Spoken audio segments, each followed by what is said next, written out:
Sir Edward, bakit ka nandito? Wala naman akong pinapagawa sa'yo ah. Wala lang. Gusto ko lang sila bisitahin. Tsaka nakakatuwa pala sila kasama, no? Medyo naiintindihan ko na kung bakit willing-willing kayo ni Lolo mag-alaga sa kanila. Alam mo, kahit papano, nakatulong talaga tong butterfly garden sa kalusugan ng lolo mo. Siyempre, sa pagtanda niya, sa depression niya, buti na lang bumalik ka. Gusto mo bang pag-usapan yung nangyari nakaraan? Pag ayaw mo, okay lang ah. Marami akong trauma, Lilian. Marami akong kinatatakutan. Kaya ayoko pumirmi sa isang lugar. Gusto ko tumakbo lang ako. Gusto ko lumayas. Gusto ko umalis. Yung paglabas ko ng Boys Town, takot ako baka hindi na ako tanggapin. Baka wala na ako mabalikan. Baka abulin lang ako ng mga ginawa kong mali. Pero nung dumating naman ako dito, kumalma naman yung loob ko eh. Pakiramdam ko, dapat nandito ako magstay. Pero parang hindi. Parang, hindi ko alam.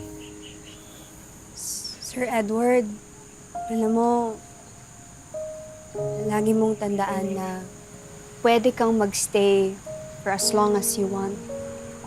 Sanctuary mo to. Lagi mong tandaan na lahat ng nagmamahal sa'yo nandito. Lilian, salamat ha. Isa ka sa mga tao na nag-aalaga talaga sa akin. Lilian, nararamdaman mo ba yung mga paru-paro sa tiyan ko?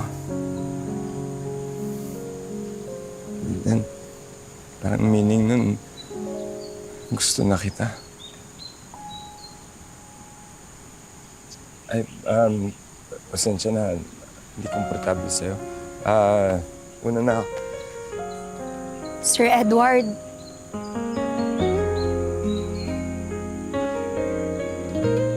gusto rin kita. Kahit anong Talaga? pagdaanan, di kita makakawan. Ang ganda. Pag-ibig na walang kapantay,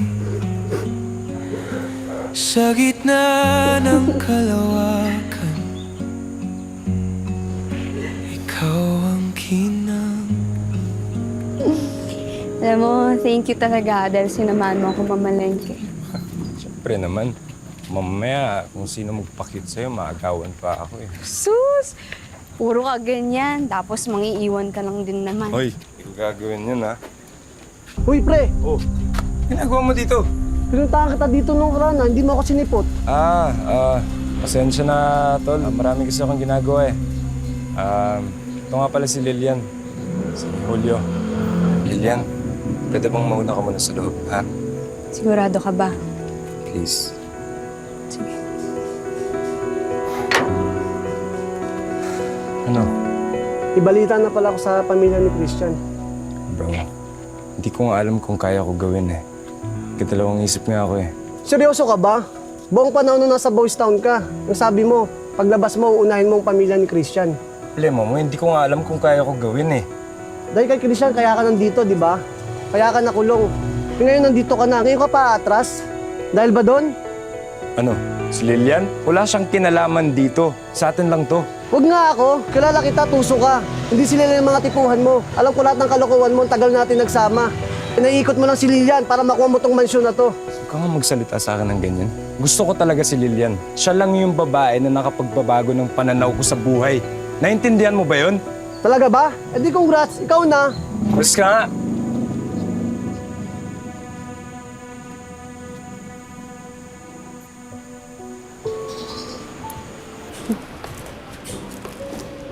Ay, Don Fidel!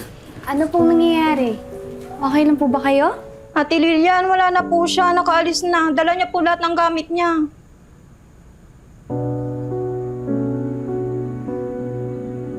Alam ko naman na mangyayari ito. Pero, Lilian, May alam ka ba kung bakit bigla na lang siyang umalis? Kasi ang alam ko, okay na siya.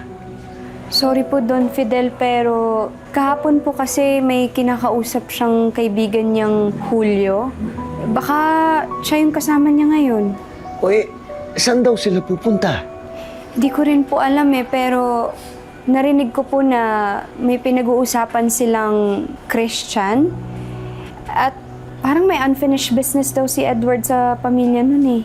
Si Christian, yung binatilyong nakaaway at napatay niya noon, kaya siya dinala sa Boys Town. Ha?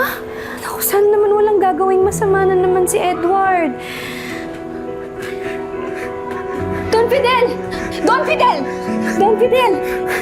Kumuha ka ng tubig tsaka ng pamaypay. Sige na! Sige po. Ayan, lumayo ka. Kumalma kayo, Don Fidel. Dali